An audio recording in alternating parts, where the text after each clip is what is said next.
Royal Valmiki army Moradabad एवं वाल्मीकि समाज द्वारा हरियाणा प्रदेश के हिसार जिले में 16 साल के नाबालिग बच्चे गणेश वाल्मीकि की डीजे बजाने को लेकर हत्या करने देने पर रोष व्यक्त किया गया।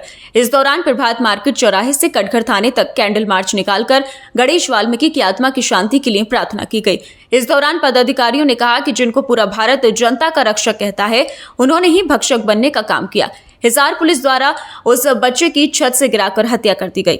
रॉयल वाल्मीकि आर्मी मुरादाबाद के मंडल अध्यक्ष अभिषेक रत्नाकर ने कहा कि उस प्रकरण के 12 दिन बाद हरियाणा प्रदेश की सरकार ने संज्ञान लिया और पीड़ित परिवार की 5 मांगे मानी, केवल आश्वासन के रूप में। लेकिन हरियाणा सरकार और हिसार प्रशासन द्वारा अभी तक उन पुलिस कर्मचारियों पर कोई कार्रवाई नहीं की गई और न ही एफआईआर में उनके नाम लिखे गए हैं। उन्होंने कहा कि रॉयल वाल्मीकि आर्मी यह मांग करता है कि बहुत जल्द उन भक्षक पुलिस कर्मियों के खिलाफ कार्रवाई की जाए और उनको फांसी पर लटकाया जाए और पीड़ित परिवार को मुआवजा दिया जाए। अगर हमारी मांग पूरी नहीं हुई तो रॉयल वाल्मीकि आर्मी पूरे भारत में उग्र आंदोलन करेगी। इस मौके पर महानगर अध्यक्ष आर्यन ढकोलिया, महानगर महामंत्री लवी सिंह, आशीष, मयंक, आदित्य, तुषार, लव, अंकित, प्रियांशु, हैप्पी, शिवम, यश, चंदेल आदि सभी समाज के लोग रहे।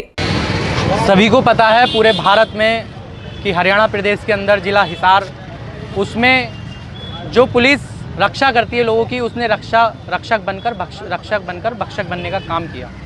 हिसार में 16 वर्षीय गणेश वाल्मीकि को डीजे बजाने के मात्र लेकर उसकी हत्या कर दी गई। छत से गिराकर उसे मार पीट कर उसकी हत्या कर दी गई।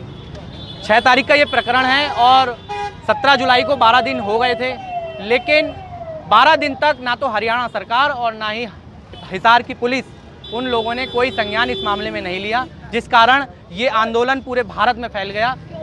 उन्हें लगा, सरकार को लगा वहाँ की कि अब वाल्मीकि समाज जाग गया है और हरियाणा सरकार के लिए खतरा है, हिसार पुलिस के लिए खतरा है और हिसार प्रशासन के लिए, हरियाणा प्रशासन के लिए खतरा है। तो उन्होंने आनन फानन में, मुझे तो लगता है कि उन्होंने हमारे साथ हमेशा वाल्मीकि समाज के साथ छल होता आया है और आज भी मुझे ऐसा लग रहा है छल हुआ है। क्यों? क्योंकि हरियाणा प्रदेश के मुख्यमंत्री ने 5 मांगे मानी हैं, ना कि उसको पूरा किया है। एफआईआर हुई है, लेकिन एफआईआर में जो पुलिस कर्मचारी हैं जिन्होंने अपराध किया था, जिन्होंने हत्या की, उनका नाम नहीं है।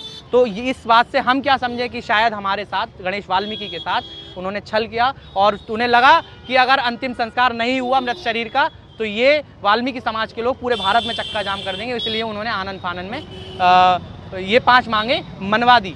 अच्छा, अब अगर उसको न्याय नहीं मिलता है, अगला कदम क्या होगा वाल्मीकि समाज? देखिएगा, न्याय तभी मिलेगा जब वो कर्मचारी, पुलिस अधिकारी जो भी हैं, उन लोगों को फांसी की सज़ा मिले। दूसरी बात, उस परिवार को मुआवजा मिले।